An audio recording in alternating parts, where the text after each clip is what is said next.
एक आदमी चट्टानों पर 3 दिन और 3 रात तक सोता रहा, लेकिन जब वो उठा और अपने चारों ओर देखा तो वो दंग रह गया। उसने देखा कि उसके सभी नाविक समुद्र में सो रहे थे, पर जब वो पास गया तो उसे पता चला कि वे बहुत पहले ही मर चुके थे। उस आदमी को अचानक एहसास हुआ कि इस समुद्री दुर्घटना में केवल वही जीवित बचा है। उसने नाविकों के शवों को समुद्र तट के किनारे दफना दिया। शाम होने पर जंगल के अज्ञात खतरों के डर से मैक्स अंदर जाने की हिम्मत नहीं जुटा पाया। वो बेबस होकर एक बड़े पेड़ पर बैठ गया और अगले दिन जीवित रहने के अन्य तरीके खोजने का फैसला किया। अगले दिन सुबह जल्दी जागने पर उसने कुछ ही दूरी पर अपना वो बड़ा जहाज देखा जिससे वो आया था। उसने खाने पीने और इस्तेमाल की चीजें ढूंढने के लिए जहाज पर जाने का फैसला किया। बहुत मेहनत के बाद मैक्स आखिरकार जहाज पर चढ़ गया और केबिन के अंदर पहुंचा। तभी उसे कमरे से कुत्ते की आवाज सुनाई दी। मैक्स ने तुरंत पास रखी कुल्हाड़ी उठाई और लकड़ी के दरवाजे पर जोर से वार किया। दरवाजा खोलने पर उसे अपना पालतू कुत्ता सिम्बा मिला। इसके तुरंत बाद उसे दूसरे कमरे में कुछ भोजन मिला। वहाँ उसे कई बंदूकें भी मिली। जहाज के पूरी तरह डूबने से पहले उसने जल्दी से सारा उपयोगी सामान डेक पर पहुंचाया। फिर डेक की लकड़ी काटकर एक बेड़ा बनाया और कुत्ते को जहाज से नीचे उतारा। ज्यादा से ज्यादा सामान ले जाने के चक्कर में उसने अपनी कमर का पट्टा तक इस्तेमाल कर लिया। लहरों की मदद से मैक्स बिना किसी मेहनत के सारा सामान तट पर ले आया, लेकिन जब उसने खाने की गिनती की तो पाया कि वो उसके और कुत्ते के लिए केवल 1 महीने के लिए काफी था। ऐसी स्थिति में उसे और सिम्बा को न केवल बहुत कंजूसी से खाना था, बल्कि यहाँ से जल्दी निकलने का रास्ता भी खोजना था। अपनी ताकत वापस पाने के बाद वो शिकार वाली बंदूक लेकर जंगल में ये देखने गया कि क्या उसे घर वापस जाने का रास्ता मिल सकता है। उसे लगा था कि ये द्वीप मुख्य भूमि के करीब होगा, लेकिन जब मैक्स झरने और एक खुले मैदान को पार कर द्वीप के दूसरी तरफ पहुंचा तो वो पूरी तरह सन्न रह गया। उसने देखा कि दूर दूर तक जमीन का कोई नामो निशान नहीं था और ये इलाका जहाजों के मुख्य रास्ते में भी नहीं आता था। मदद मिलने की उम्मीद बहुत कम थी। अब किसी भी मौके को न चूकने के लिए उसने अपना ठिकाना किनारे के सबसे करीब बनाया, लेकिन जैसे जैसे दिन बीतते गए कोई जहाज नहीं आया। इसके बावजूद उसने उम्मीद नहीं छोड़ी और हर दिन दूरबीन से समुद्र को देखता रहा। इस तरह मैक्स ने उस सुनसान द्वीप पर 6 महीने बिता दिए। एक दिन जब वो और सिम्बा पत्थरों पर सीप चुन रहे थे, तभी कुत्ते ने अचानक भौंकना शुरू कर दिया। मैक्स ने पहले तो इस पर ध्यान नहीं दिया, लेकिन जब उसने पानी पीने के लिए बोतल उठाई तो देखा कि कुछ दूरी से एक बड़ा जहाज गुजर रहा है। उसे अपनी आंखों पर यकीन नहीं हुआ। वो तुरंत पहले से तैयार मशाल लेकर पूरी रफ्तार से आग के ढेर की ओर भागा। जाहिर है आग को पूरी तरह जलने में समय लगना था। जहाज को दूर जाते देख मैक्स बेचैन हो गया और उसने कई गोलियां चलाई, लेकिन वो आवाज लहरों के शोर में दब गई। फिर उसने बिना सोचे समझे समुद्र में छलांग लगा दी। उसने तैरकर जहाज को पकड़ने की कोशिश की, लेकिन काफी देर तैरने के बाद भी वो वही का वही था। वो केवल बेबसी से जहाज को ओझल होते देख सका। अंत में लहरें उसे वापस द्वीप पर ले आईं। उस समय मैक्स बहुत बुरी हालत में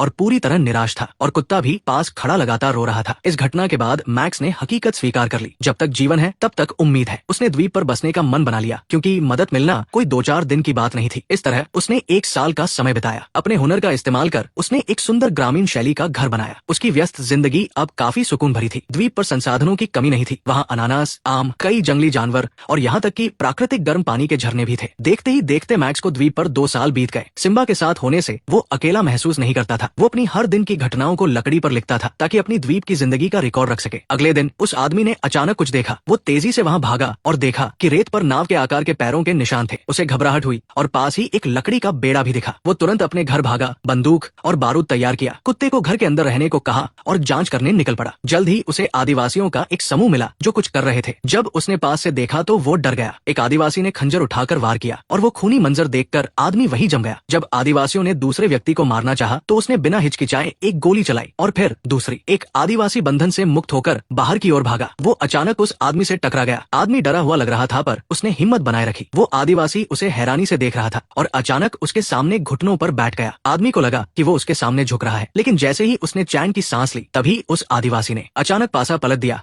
और उसकी बंदूक छीन ली। लेकिन उसे बंदूक चलानी नहीं आती थी। घबराहट में आदमी ने उस पर एक गोली चलाई और गुस्से में चिल्लाकर कहा कि वो सिर्फ दोस्त बनना चाहता है। लेकिन दोनों की भाषा अलग थी, इसलिए आदिवासी को समझ नहीं आया कि वो क्या कह रहा है। जल्दबाजी में आदमी ने उसे अपना खाना दिया और अपनी बंदूक वापस ले ली। जैसे ही वो आदिवासी खाना खाने लगा तभी जंगल से अचानक दूसरे आदिवासी निकल आए। आदमी ने तुरंत एक गोली चलाई, लेकिन अगले ही पल उसकी आंखों में खौफ छा गया जब उसने देखा कि आदिवासी ने अपने साथी का दिल निकाल लिया है। जैसे ही वो उसे खाने वाला था, आदमी ने चिल्लाकर उसे रोका। उसे यकीन नहीं हो रहा था कि वो एक नरभक्षी था। जैसे ही उसने गोली चलाने की कोशिश की, आदिवासी जंगल में भाग गया। वो आदमी तुरंत अपने घर लौटा और घर के चारों ओर जाल बिछा दिए। हालांकि 2 महीने बीत गए और वो आदिवासी कहीं नहीं दिखा। एक दिन जब वो शिकार पर निकला तो वो गलती से खुद ही दूसरे के बिछाए जाल में फंस गया और उल्टा लटक गया। अगले ही पल वो आदिवासी आदिवासी जंगल से बाहर आया। आदमी ने बचाव के लिए अपना खंजर निकाला, लेकिन उस आदिवासी ने उसकी बंदूक उठा ली और पास बैठकर उसे देखने लगा। तभी आदमी ने झुककर रस्सी काट दी और आदिवासी से अपनी बंदूक वापस लेकर उसे बताया कि ये खतरनाक है। ये कहकर उसने पेड़ पर एक चमगादड़ पर गोली चला दी। आदिवासी भी पीछे नहीं रहा, उसने घास के ढेर से एक लकड़ी उठाई और चमगादड़ की ओर फेंकी। रात में उस आदमी को एक पेड़ से मजबूती से बांध दिया गया। जंगली को मजे से मांस खाते देख उसे शक हुआ कि उसने उसका हंस चुरा लिया है। अगली सुबह जब वो जागा तो पाया कि उसकी रस्सियां खोल दी गई थी। उसे समझ नहीं आया कि जंगली ने उसे क्यों छोड़ दिया, पर उसने इसकी परवाह नहीं की